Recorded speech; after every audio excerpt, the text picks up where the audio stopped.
Baby Theo had to go under the light. Bilirubin levels were a little high, so he needs a little light.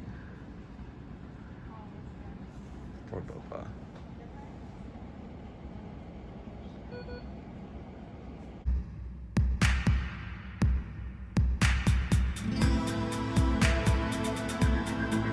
Our babies are in the NICU to be expected because high order multiples always have to be in the NICU after birth for a certain amount of time.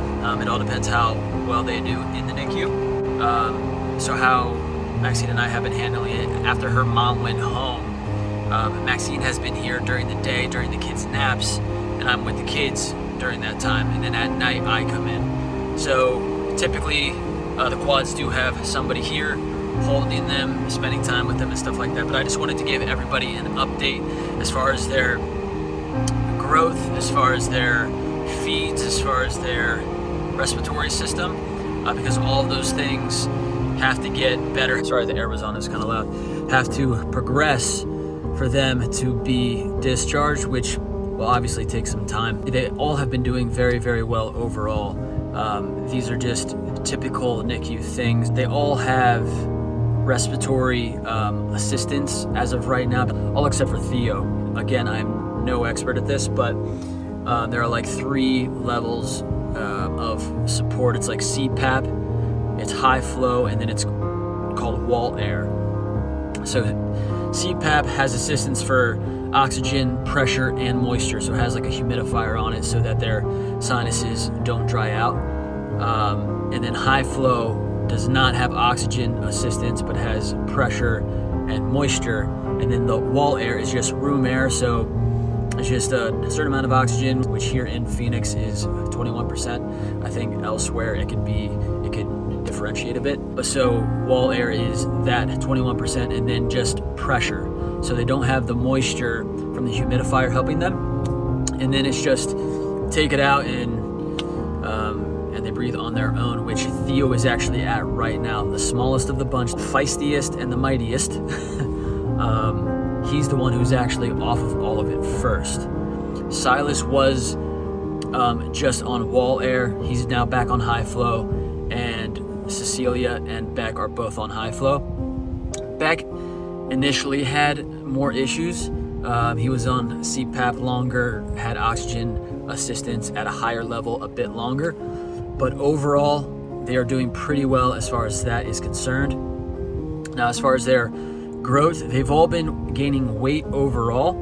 The past day they lost because they're having some spit up issues. They have been having those spit up issues, so they lost weight yesterday, except for Theo. Theo has not been having those issues, just here and there, which is typical. So he's still, he's actually over 3 pounds now, gaining weight every day. He's doing very, very well. And I'm sorry if I'm all over the place here. It's all just kind of popping in my mind. This may not have made any sense, but overall, the babies are doing very well. They don't have any serious issues. The only one that I can think of, again, off the top of my head, Theo had high bilirubin levels.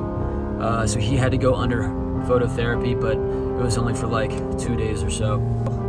It's still really hard to see your child, and in this case our children, just hooked up to all these wires, hooked up to tubing to help them breathe. To see them struggle at all is a bit of a challenge. You know, we understand that there are others who have much worse issues, but you know, this is our experience and our perspective of what's happening. It's just challenging to see them hooked up to all these machines, hooked up to oxygen, hooked up to moisture and pressure assistance, and it's just hard to see these things. And then like you want to go in and you want to hold them as much as possible, but then they have spit up issues, and then if you move them around they spit up, so then you can't hold them, and then you know it's very challenging because you want to bond, you want to have that skin to skin, you want to do these things to bond with your kids, to spend time with them, because they're new in this world and you are their parents. I am their father.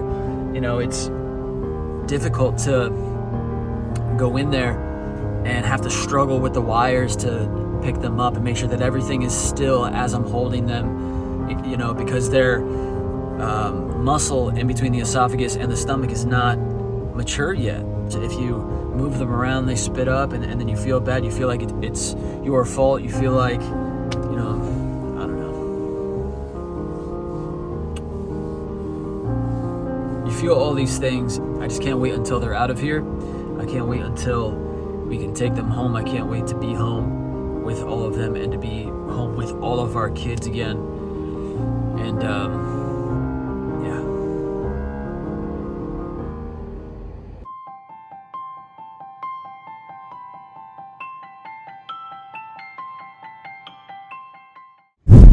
Hello. Hi, How are you? I'm doing well. How are you doing? Good. Guess it would help if I I was so hold that up. excited. Ready to hold. So I try to take a peek at everybody and make sure everybody's okay. See what their levels are at, how their feeds are going, any spit up issues, things of that nature. And then I'll hold typically 1, possibly 2, but definitely 1 for a full care time, which is about 2.5, 3 hours. And then kind of swap each day.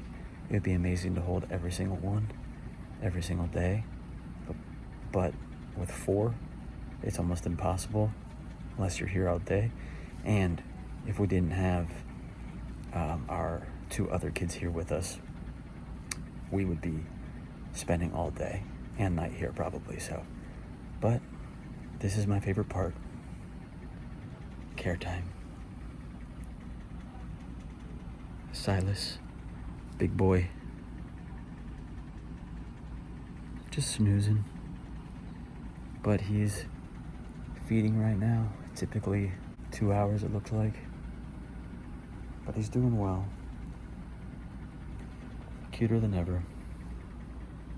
And I would say the only downside to this is, although it's amazing to snuggle, the only downside is I just heard Cecilia crying, and although the nurses are doing a great job, I just want to go over there and snuggle her, comfort her. But I'm doing my job right now. You know, it's really hard to accept the fact that you can't be with every single child the entire time. It's hard to accept that, because then it just makes you sad. But she's doing okay now. The nurse is with her.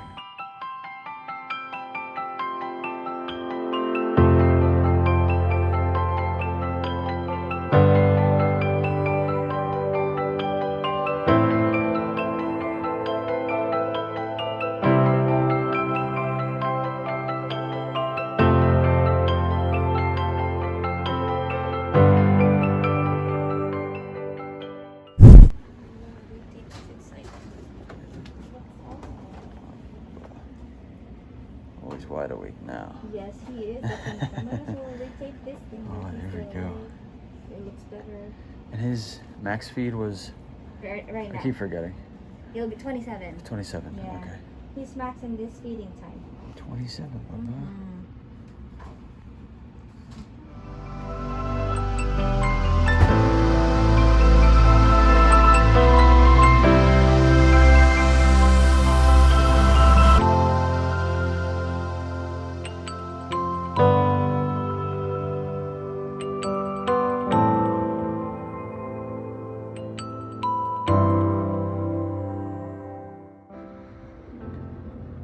I don't know if you guys can see, but this is Theo.